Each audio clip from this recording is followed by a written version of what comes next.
please, ladies and gentlemen, welcome Dr. Mark Abani. Your Excellencies, ladies and gentlemen, may I stand on existing protocols? Today is not about ceremony. Today is about rolling up our sleeves. Mine are already cut short. And taking some positive action. Just before I start, as you've been coming in, you've been given a questionnaire. It asks you, what did you know about some of the things we're going to discuss before the people started discussing them? And what do you know after that discussion? Just tick. All it takes from you is a tick in from very comfortable to very naive. That's important because it allows us to track part of the impact that we're making and whether we've made any impact at all. So, welcome to the ease of doing business. We've been at this for some time. Can I have the next slide? I'm just going to briefly go through our previous activities, some of the challenges that we've identified before, and the major bottlenecks that we've identified and where we are with them, whether we're making any progress or not. Some of the reforms that we identified in 2017 and the key reforms that helped Nigeria as a whole improve its ranking. Then we're going to come down to the ranking of the World Bank on the ease of doing business for 4 characteristics in the Southeast. And then we'll go through that one. We're going to talk about what next. And what next is turning theory into practice. It's not just talking it. Is actually making small but concrete steps. Next slide. So we had C's one. I interchanged the two. I'm sure all the other parties, including our colleagues from Southeast Governors Forum, will bear with me. We had the first one in December 2016. We had the second one in November of last year, where we did an extensive amount of action planning. And then we're here today. But in addition to that, Pearl Arc has supported, in March of 2017, an innovation summit in Oka. They also, in November of this year, supported with the Southeast Governors Forum a review with all the 5 states of where we were on the 2018 ranking, what had changed and why it had changed, but most importantly, what we have learned. And there have been a number of interventions across the states. Next slide. Some of you will recognize this from last year. This was our assessment as at last year. It will be updated as we go through the conference over the next 2 days, and we have a workshop for some of the key project implementers. But a lot of these still remain. They run from roads to power and so on. We know them, and so I'm not going to go through them line by line, but we will be discussing these as we go through. But what's important? There are 2 ways to address a problem. One is, oh, woe is me, the world is coming to an end, we can't move. Or the other one is appreciative inquiry. What has actually worked? Because when you find out what has worked, you find that there are lessons to learn. Because in Igbo say, there is somebody who has solved that problem within the zone. Learn from it, adapt it, but use it. Next slide. So, we had a number of bottlenecks that we identified before. Multiple taxation. Fortunately, some of my tax colleagues are here. I can say that it's getting better. A number of the states have passed laws. A number of the states have introduced active boards. There are still issues. And a lot of people still operate under the purported cover of being revenue authorities, but in actual fact are merely touts trying to extract or extort money. So it's going up, but it's still got a long way to go. The unfavorable land tenure continues, and it manifests its ways in some unusual ways, including the fact that women can't access credit because they can't get land, and they can't get land, even though we have the Supreme Court ruling that says that Igbo women have the same rights of inheritance as Igbo men. We need to start converting that from theory into practice. And that could be as simple as making sure that your will cover some of this as we move on. Those of us who are now grandpas are beginning to think of how we're going to do the next generation. We've got poor infrastructure. We live with that. We walk around it, and I put it as it's not got better. Hopefully it's not got worse. However, I must say some states have addressed some of the road infrastructure, for example. Insecurity is getting better.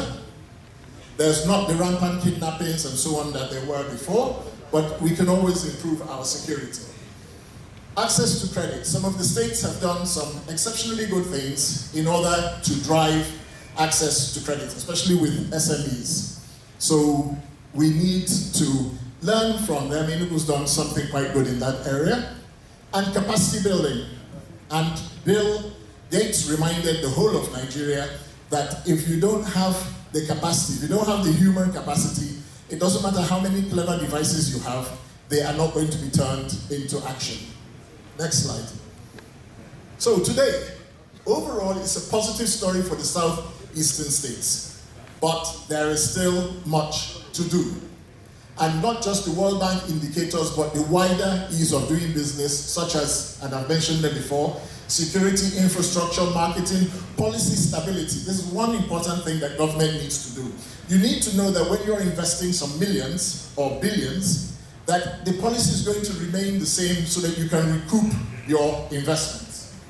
A supportive financial system. We've started to take steps. That's why I say it's good. But there's still a long way to go. When we're discussing today, let's be business-like and professional.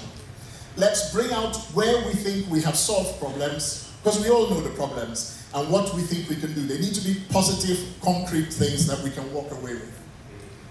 And the last one, proactive engagement with the private sector. It comes out clearly every time I talk with groups that government thinks it can solve the problems on its government desks, and we do not engage with the private sector, then they're not going to help you work it through and nobody's going to benefit. Next slide. So, when we did in 2017, we identified a number of reforms in each of the southeastern states. Some of them have really come out and helped promote the rankings, but not all the states have actually moved positively. Next slide. So, some of the ones that improved Nigeria as a whole, the World Bank ranking, not for the individual states, because the two states that are used for ranking of Nigeria are Lagos and Kano states. So it's important we bear that in mind, and I make a comparison to them as I'm going through. In starting a business, they studied electronic stamping of registration documents. And he has already moved the ability to register, especially business names, very fast. Some states have also subsidized proprietary registration of names. So the government, federal government has already reduced it to 5,000 till the 31st of December. And some states are paying the additional 5,000 so that businesses can start to formalize.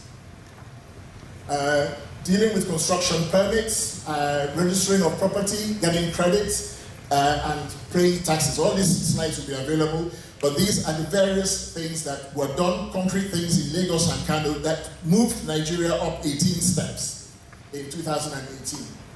Next slide. So, we also had the Subnational one, the report that came out a couple of months ago, and it measured all of the 36 states. It checks 4 indicators: how easy to start a business, time, money, processes, how easy is it to register a property, how easy is it to deal with construction permits, and I can tell you that that's not a regulated area properly in the Southeast. I'm going through it personally as I try to do my own business. And enforcing contracts. It was last conducted in 2014 for all states, so this is 4 years on hand, 2 C's programs. What has been the difference? Across the piece, there was 77 reforms across 4 indicators in 32 states in 2010. But since 2014, 29 states implemented 43 reforms. But of importance to us is that 25 states showed the largest advance, that they did the best towards global good practice. Kaduna, Enugu, Abia, Lagos, and Anambra, 3 of the 5 southeastern states were in the top 5 winners. While a lot of us have our concerns about some of these third-party indicators and measures, the point is that even with those concerns, we were up there. I think we've started to put our money where our mouth is. 3 states have been the most consistent in implementing at least 5 reforms in the 8-year period. Our dear Enugu, where we're sitting, is one of those. 3 states have been most consistent, and all of the reforms, however, have been federally driven, and there's a lot of space for states to fly on those coattails and do simple reforms. So for instance, the CAC online registration, Enugu has already started to do it by adding the taxation onto that process so that you can register for PAYE of your staff immediately and save time. All of those things remove the dates and raise us up, and most importantly, make it easy for people to operate. In a draft, they say in the past 8 years, the 5 Southeastern states have implemented 13 reforms in the 4 regulatory areas. You can see 2010 to 2014, very few, but you can see 2014 to 2018, some significant reforms. And you will consistently see Enugu coming out because they have been doing the reforms and sustaining them from period to period. Next slide. So some of the more details, I'll just go through this very quickly because I'm aware of time. Starting a business. 2 of the 8 steps in the process are federally as controlled by states. The other 6 steps are controlled federally. But Enugu has put their tax registration online, and Abia has abolished the state physical planning and infrastructure fee. Those 2 simple, who use simple in quotation marks, acts have allowed them move up that ladder significantly. Dealing with construction permits, we really haven't got a code and nobody has really identified it. One of the good things coming out with all of the states when we had the meeting on this in Oka was an identification that this is an area that requires some action. Registering property. Anambra has cut the time taken to register a property from 213 to 111 days. And it did this by 1, assigning some of the governor's powers to the commissioner to sign for C of O's, and in addition, they gave limits. If anything stays on your desk more than 2 days, by default, that has got approval. So it can be done. When people say it can't be, I keep on saying appreciative inquiry. Others have done it. Let's find out what they did and how they convinced their principals to release some of that power. Registering property. Anambra State cut the time to register a property. I've done that one. Abia put up their GIS system. It's very good. I've used it. You go online, you can track it. The whole process is there. You know where your file is. It's just like dealing with DHL. You can actually track your package through the process. Enugu State has scanned most of the land titles preparatory to moving online. And all these things that in themselves look small are not easily achieved, but help us to move up. And most importantly, make it easier for people on the ground to do their business. And enforcing contracts, sorry, let me just do that one. Abia and Enugu have been the ones who did the best so far. In Abia, the ADR courts, alternative dispute resolutions, are now full-standing courts, and they are significantly cutting down the time. And in Enugu, the chief judge has issued practice directions. They have done training, they have done recruitments, all the way down to bailiffs. So again, it's starting to translate to actions. In numbers, this is where our rankings were in the left. And really, what we want this spider's web to do is to have almost all of them clustered around the center. The center, the closer you get to the center, the higher your ranking. The further out you go, the lower your ranking. Next slide. Put in pictorially 2014 and 2018. You can see that Abia has got 2 indicators in 2018 in the top half. Anambra has got in the mid-range 2 of their indicators. Abani has got 1 indicator gone into the mid-range. Enugu has got 2 greens. Please put your hands together for that. They're in the top 9 for starting a business and registering a property. Imo has moved into the mid-range. And look at our comparators, Lagos and Kano. They still do badly on some things, but we need to learn that we can be there. Next slide. And this just simply pictorially for those of us who can't always see it. On the left, in 2014, we had nobody in the top 9, 2 in the top half, not in the medium range, but most of us were sitting in the bottom half of the range. But we started to move up. Enugu has moved 2 into the top 9. Abia has moved too solidly into the top half. Anambra has moved into the top half, Imo and Ebonyi, but we still have a lot of way to go.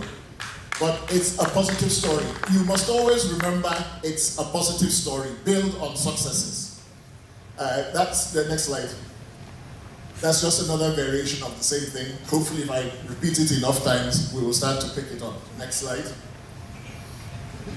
The World Bank has got a number of reforms, and I've just listed a few of them there that they suggest that we do. Promoting the use of technology. And technology is extremely important because we have a young and growing young population who are technologically au fait. Even in creating jobs, the more we put online, the more we do these things, the more they're able to use it. We need to publish processes and steps. When you don't have a process laid out, anybody can tell you any answer to anything. And depending on who you speak to and the time of the month, you may be given 3 processes or 5 processes. We need to recruit staff and we need to train them and so on and so forth. Some of these are already being done and we need to use more opportunities to learn from each other, but very importantly to engage with the private sector. Next slide. From the previous Cs and workshops, we had detailed plans coming out. You will see some of them in the report from last year. And again, we picked out a lot of things. One-stop shops. I know a number of states have actually started to activate their one-stop shops. Harmonized laws have started to come into place across some of the states. And all of these issues are being addressed. We need to use this as a learning opportunity to see those who have achieved a little bit more, how did they do it, and what can we do. But I cannot overemphasize the last 2. Organized private sector needs to work with government in order to drive the changes, and we need to engage our hearts and minds of our citizens. We need to turn around to look positively rather than permanently negatively. So, let's make it happen. Actions, not rhetoric. Let's make the Southeast the business destination of Nigeria. Next slide. Let's invest in the Southeast. Thank you very much.